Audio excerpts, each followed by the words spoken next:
నమస్తే, welcome to our channel. నేను సిరి. మాజీ మంత్రి డొక్కా మాణిక్యం వరప్రసాద్ గారు అయితే కొన్ని కీలక వ్యాఖ్యలు చేశారు. తాడేపల్లి ప్యాలెస్ని కల్కి కాంప్లెక్స్గా అభివర్ణించారు. దానికి కమాండర్గా సజ్జన్ల గారిని కూడా పెట్టడం జరిగింది.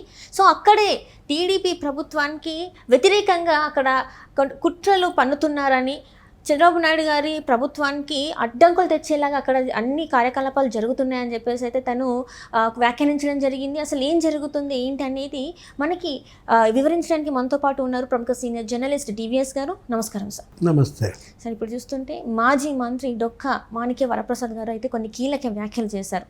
తాడేపల్లి ప్యాలెస్ని అయితే వాళ్ళు చెప్పడం ఏంటంటే కల్కి కాంప్లెక్స్గా మార్చేశారు.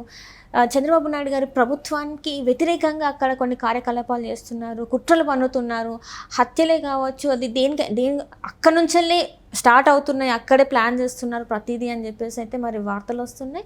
మరి అంటే తను చెప్పడం అయితే జరుగుతుంది. దీన్ని మరి మనం ఎలా చూడాలంటారు? లంక గుట్టు విభీషణుడు బయటపెట్టాడు. అవును. తాడేపల్లి గుట్టు డొక్కా మాణిక్య వరప్రసాద్ బయట పెడుతున్నాడు. ఎవరి డొక్కా మాణిక్య వరప్రసాద్?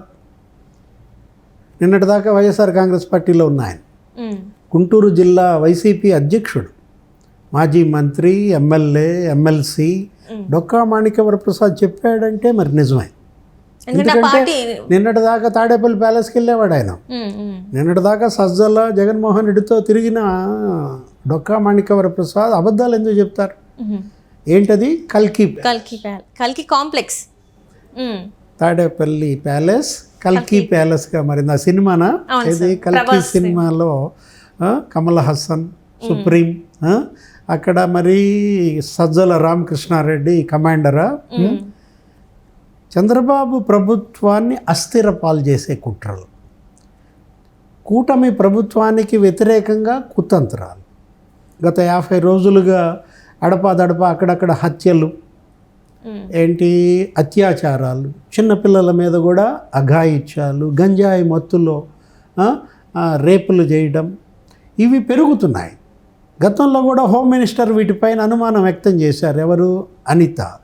కొన్ని సోషల్ మీడియాల్లో కూడా మనం చూసాం. ఏంటి, ఒక 100 కోట్లు ఏదో కేటాయించినట్టు, ఈ అరాచక శక్తులకి ఆ డబ్బులు వెదజల్లి ఈ శాంతి భద్రతల సమస్య సృష్టిస్తున్నట్టు, అశాంతి అభద్రత వీళ్ళు పెంచి పోషిస్తున్నట్టుగా మనం వదంతులు అనేకం చూస్తున్నాం.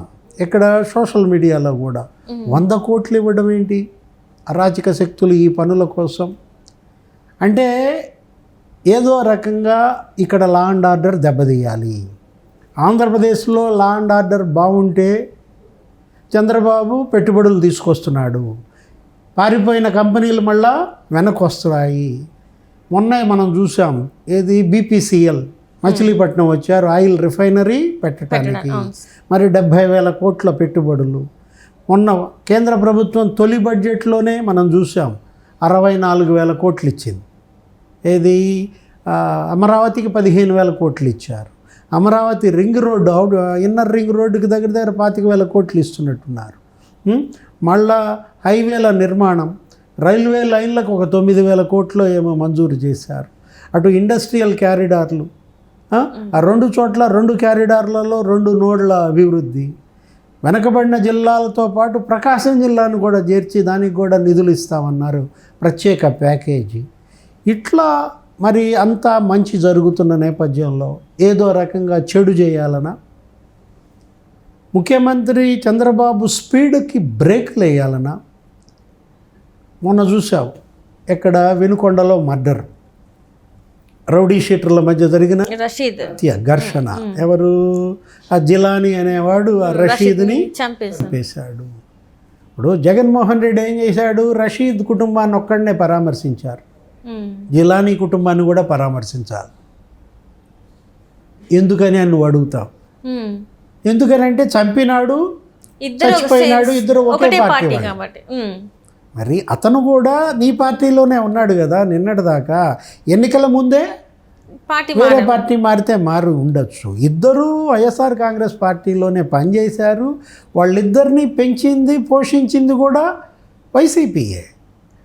ఇప్పుడు చచ్చినాడు మీ పార్టీయే, చంపినాడు మీ పార్టీయే అయినప్పుడు నువ్వు ఒకడిని పలకరిపోతే ఒకే పార్టీ మధ్య జరుగుతున్న హత్యలని ఎలా చూస్తావు?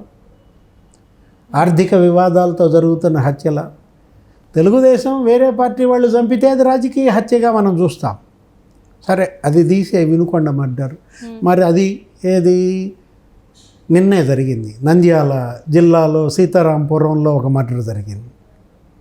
నిన్న జరిగిన మర్డర్లో కూడా సేమ్ ఇదే ఎపిసోడ్. ఏంటి, చచ్చిపోయినాడు, చంపినాడు, ఇద్దరు ఒకే పార్టీ, ఇద్దరు వైసీపీలో నిన్నటిదాకా పనిచేశారు. ఇతను ఈ మధ్య తెలుగుదేశంలోకి చేరాడు. పాత తగాదాలు, పాత ఆర్థిక లావాదేవీలు, సెటిల్మెంట్లు ఉన్నాయి పాతవి. వాటి కోసం ఇలా హత్యలు జరుగుతున్నాయా?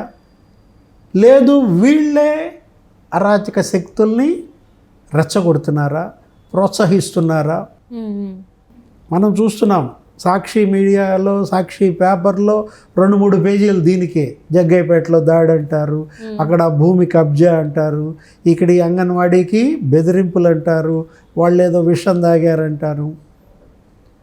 అంటే అక్కడ అవి చేపించటం, ఇక్కడ వీళ్ళు ప్రచురించటమా? ఇదంతా అరేంజ్డ్గా కనపడుతోంది. ఇదంతా ఒక కుట్ర అంటున్నారు. ఎవరు? డొక్కా మాణిక్య వరప్రసాద్. అదే ఆయన అంది. ఏంటి, కల్కి ప్యాలెస్, తాడేపల్లి ప్యాలెస్ కల్కి ప్యాలెస్గా మారింది.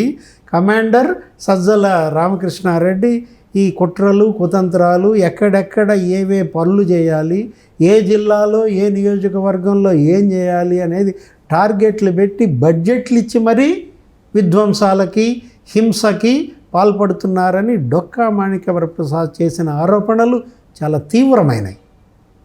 ఇమీడియట్గా డీజీపీ, పోలీస్ మాణిక్య వరప్రసాద్ గారిని ఎంక్వైరీ చేయాలి. దానిలో ఉన్న వాస్తవాలని తెలుసుకోవాలి. అవి కనుక నిజమే అయినట్లయితే మొగ్గలోనే వాటికి అడ్డుకట్ట వేయాలి. ఇలాంటి హింస, విధ్వంసాలు జరగకుండా చూడాల్సిన బాధ్యత పోలీసులదన్నమాట.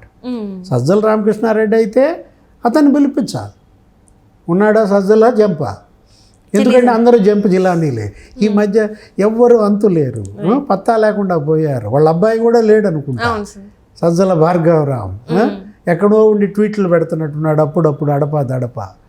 కార్యాలయం కూడా ఖాళీ చేసి వెళ్ళిపోయినట్టున్నారు. ఇప్పుడు ఎందుకు ఇలా పరారవుతున్నారు, పారిపోతున్నారు? పరారయ్యేవాళ్ళు, పారిపోయేవాళ్ళు వాళ్ళని పట్టుకురావాలి. డొక్కా మాణిక్య వరప్రసాద్ చెప్పింది కనుక వాస్తవం అయితే సజ్జల రామకృష్ణారెడ్డిని పిలిపించి విచారించాలి. 41A నోటీసులు ఇస్తారా? మొన్న చెవిరెడ్డి భాస్కర్ రెడ్డి, చెవిరెడ్డి మోహిత్ రెడ్డి కూడా ఇలాగే ఎక్కడో దుబాయ్ పోవాలని చూస్తే పిలుచుకొచ్చారు. అంటే సజ్జల ఆ రోజు వైఎస్ రాజశేఖర రెడ్డి గారి జయంతి రోజు మనం చూసాం ఒక ప్రెస్ మీట్. అప్పటి నుంచి మళ్ళీ ఇంతవరకు మళ్ళీ కనిపించింది లేదు. అంటే మళ్ళా జగన్మోహన్ రెడ్డి వస్తే తప్ప రాడా? మళ్ళా జగన్మోహన్ రెడ్డి వచ్చి ప్రెస్ మీట్ పెడితే తప్ప అక్కడ కనపడ్డా? అంటే జగన్మోహన్ రెడ్డి గారి పక్కన ఉండి మళ్ళీ తిని కూడా ఏదో ఒకటి మాట్లాడాలి. ఏదైనా ఇంకా సుదీర్ఘ ప్రయాణం. ఇప్పటికి అయిపోయింది కేవలం 60 రోజులు, 50 రోజులు మాత్రమే, 2 నెలలు. ఇంకా మనకి 58 నెలలు ఉంది. ఈ 58 నెలలు ప్రభుత్వం సుస్థిరంగా పరిపాలన చేయాలి. పెట్టుబడులను రాబట్టాలా, కంపెనీలని తీసుకురావాలి, కొత్త కంపెనీలు తీసుకురావాలి, పారిపోయిన పరిశ్రమలను మళ్ళా వెనక్కి రావాలి. ఎప్పుడు వస్తాయి పరిశ్రమలు, పెట్టుబడులు ఎప్పుడు పెడతారు ఆంధ్రప్రదేశ్లో? శాంతి భద్రతలు కరెక్ట్గా ఉంటేనే. శాంతి భద్రతల సమస్యే ఇవాళ చాలా తీవ్రమైనటువంటి అంశం కాబట్టి లా అండ్ ఆర్డర్ విషయంలో రాజీ పడకూడదు. ముఖ్యమంత్రి Chandrababu, deputy CM Pawan Kalyan, home minister Anitha, DGP Dwaraka Tirumalarao దీనిపైన సీరియస్గా తీసుకోవాలి. మొగ్గలోనే వీటికి అడ్డుకట్ట వేయాల్సిన బాధ్యత ఉంది. Right. Thank you so much. నమస్తే.